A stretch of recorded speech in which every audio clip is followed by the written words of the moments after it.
Selfishness వచ్చేస్తూ ఉంటుంది, స్వార్థపరులుగా తయారవుతూ ఉంటారు. ఇవ్వటం అనేది ఉండదు, దాచుకునేటువంటి స్వభావంతో వాళ్ళు దేవునికి అవిధేయత ప్రదర్శించేవారుగా వాళ్ళ జీవితాలను కొనసాగిస్తున్నటువంటి ఉంటుంది ఖచ్చితంగా. కాబట్టి చిన్ననాటి నుంచే పిల్లలకి ఇవ్వాలి, ప్రభువుకి ఇవ్వాలి, పేదలకు ఇవ్వాలి అనేటువంటి అంశాన్ని జాగ్రత్తగా బిడ్డలకి నేర్పించాలా.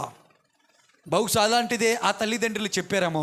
ఇప్పుడు చిన్న బిడ్డ తన దగ్గర ఉన్నటువంటి 5 రొట్టెలు 2 చేపలు ఏవైతే ఉన్నాయో బాగా ఆకలితో ఉన్నాడు, బాగా ఆకలేస్తూ ఉంది, అయినప్పటికీ కూడా తన ఆకలి గురించి ఆలోచించలా,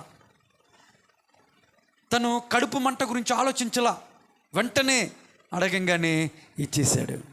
ఇప్పుడు ఆంద్రియ తీసుకొని ఆ రెండు ఐటమ్స్ ఏవైతే ఉన్నాయో ఆ రొట్టెలు ఆ చేపలు తీసుకొని ప్రభు చేతిలో పెట్టాడు.